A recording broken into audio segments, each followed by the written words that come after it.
to 8.01, may I have a motion to approve the resolution to proceed with an issue of bonds and levy of an additional tax in excess of the 10 mil limitation and certifying the same to the bond of elections?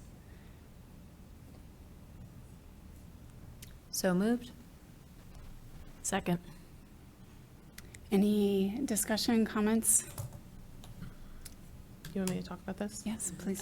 So as we have talked about leading up to this point, this is the final step in order for the district to be on the ballot in November. This is a combination, 2 questions, 1 vote ballot issue, $140 million bond issue to be repaid over 37 years. It is estimated by the county auditor that the millage for that is 1.66 mils. We have bonds falling off in the future, so we are able to do this as a no new millage with the addition of the capital projects fund that the board has allocated existing resources to, coupled with this bond issue. We do expect this to be a no new millage. It'll actually be a slight decrease based on the county auditor's estimates. In addition to that, we have a 4.9 mil operating levy that will generate about $20.8 million a year, and that is for a continuing period of time. And we have had a lot of conversation around the needs for this levy. We have expiring ESSER funds from the federal government. We also have seen significant cuts in our state funding. Well, we continue to be underfunded by the state. And we also don't see increases on our voted property taxes due to the effects of House Bill 920, as we've had many, many conversations about. In addition, we continue to see the same increases in costs that the rest of the world is seeing. As we all know, we're living in a high inflation time, and the cost of doing business is just great, along with the needs of our students continue to grow. I think our educators that are in the audience can probably attest to that. And so this was my recommendation that the board be on the ballot in November. The conversation around the millage, the estimated property values, and all of those things, because of the way Ohio law works and House Bill 920, regardless of the value change, if the values were to decrease, if they weren't correct for some reason, and the county was to come back and make some large decrease in property values, the millage for this ballot initiative, specifically for the operating piece, would never go above 4.9 mils. So that's the voted millage. It will never exceed that millage. For the bond issue, that is based on an amount up to $140 million. Should there be some drastic change in values, we would definitely want to reassess what that would mean to our community before moving forward with actually issuing bonds. I have spoken with the Franklin County Auditor's Office, and they're not aware of, they have nothing put out where they're evaluating, some mass change to what the 2023 reappraisals were. And as I've shared with the board previously, and in many community meetings, that while 38%, the average increase for homeowners in Franklin County was 38% in Westerville schools. The county auditor also shared with me that over 30% of the homeowners actually saw a decrease in their property tax bill due to the reappraisal updates. So that is how House Bill 920 works. We didn't invent the law. The county auditor didn't invent the law. It's been in place since the 1970s, and so that's what we have to live with today. So just to connect those dots a little more and reemphasize what you said, so the millage could decrease, but it's not going to increase. Yes. And so if values continue under House Bill 920 to increase, that millage would fall back so that we collect roughly the same amount. Yes. Just to clarify. Yes.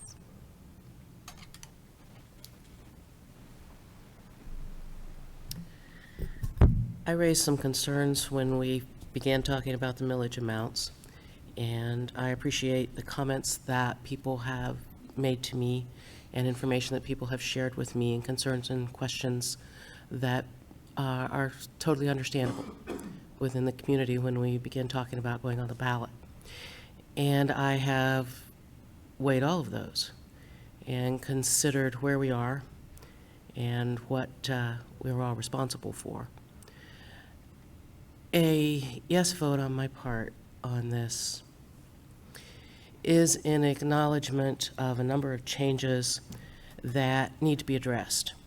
In particular, I am thinking about the comments made by one of the speakers as we talk about certain vacancy levels that are higher than we want them to be.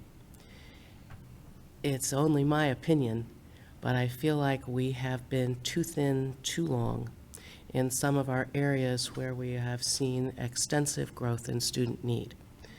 We've not been able to stretch the dollars farther, even with ESSER funds or other components of funding that we have utilized.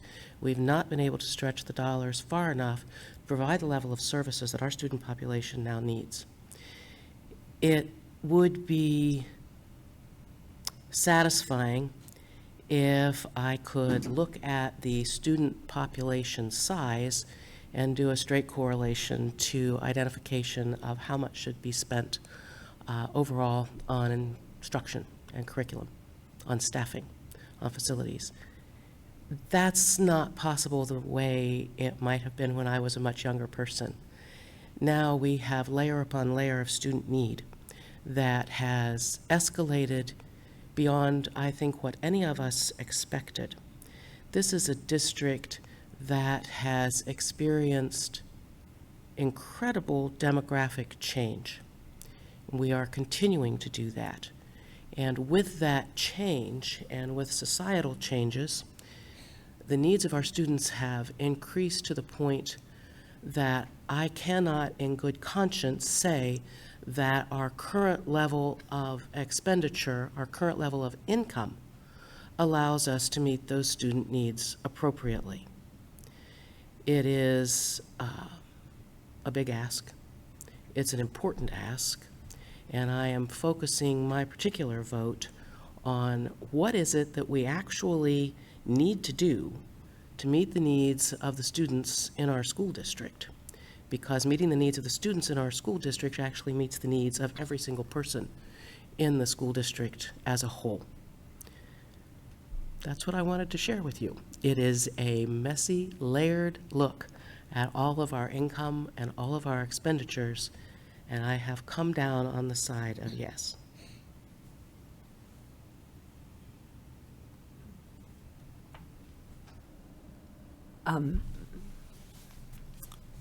Meeting those needs, which are real, and growing, is what weighs most heavily on me with this particular issue.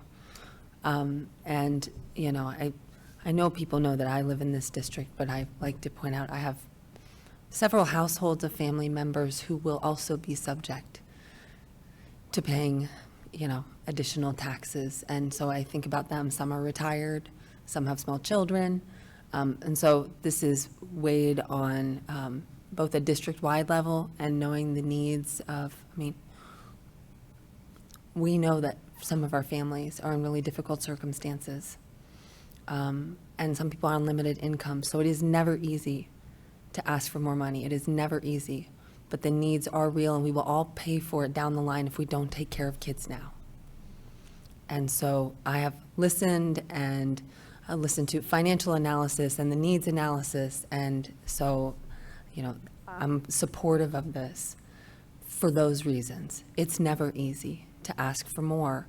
And so, Ms. Marshall, I know we all know the answer to this question, but just to be clear, there is no other way to fund meeting those needs, correct? Besides going back to the community and asking for.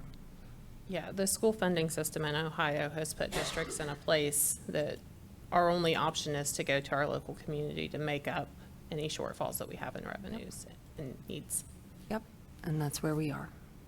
So thank you for everyone in the district who has done the careful analysis and sharing of needs and expressing the needs that continue to exist.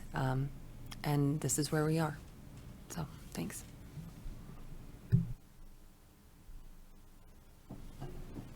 I'll just add to that. I think also what's really challenging is our General Assembly continues to try to strip away funding and continues to put a lot of stipulations and requirements on school districts. And so that adds another layer of needs and funding needs. And so as my colleagues have said, I know we all have been listening and doing work sessions over the past year and a half, listening to the needs of the school district, or even longer, but, doing that publicly in these work sessions and listening to the financials. And so it is something that we do very thoughtfully, knowing all of these other, other people's lived experience and where they are. So, Yeah. I'm trying not to talk.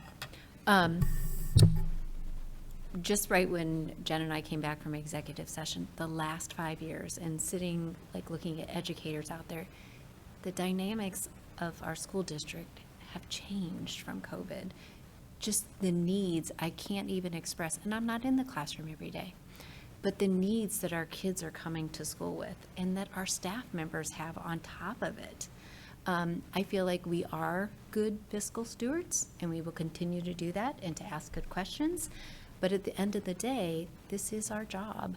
I am fully supportive. I appreciate all the due diligence that the community has done, that our staff has done. But I always, I want to invest in our kids, in our community. So thank you. I will echo the sentiments that my fellow board members have mentioned, and I especially want to stress the point that President Myers made about if we don't want to have these levies over and over and over again, the state legislature has to do its job to fund public education at the level that is prescribed by our state constitution.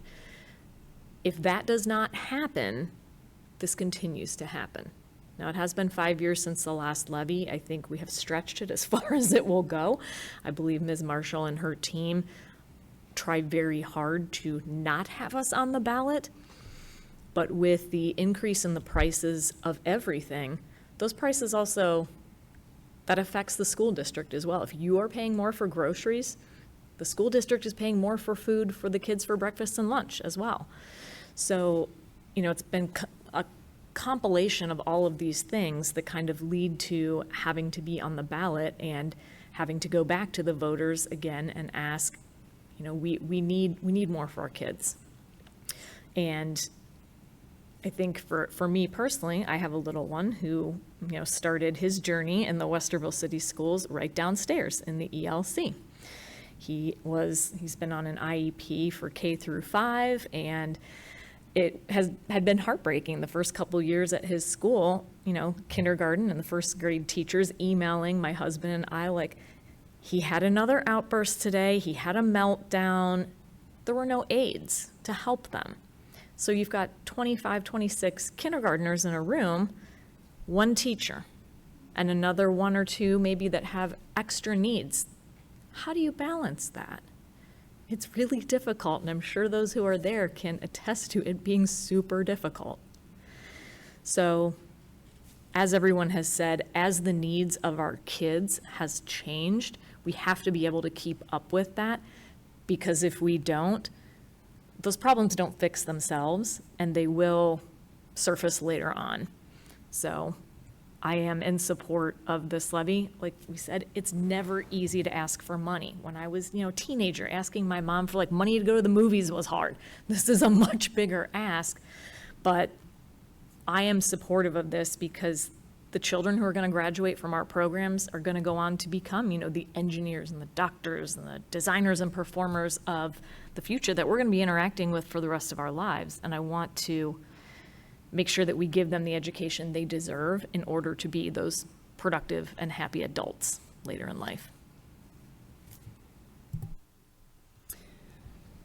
Ms. Marshall? Ready to vote? Yep, ready to vote. Mrs. Davidson? Yes. Mrs. Valentine? Yes. Dr. Nestor Baker? Yes. Mrs. Altman? Yes. Mrs. Meyer? Yes.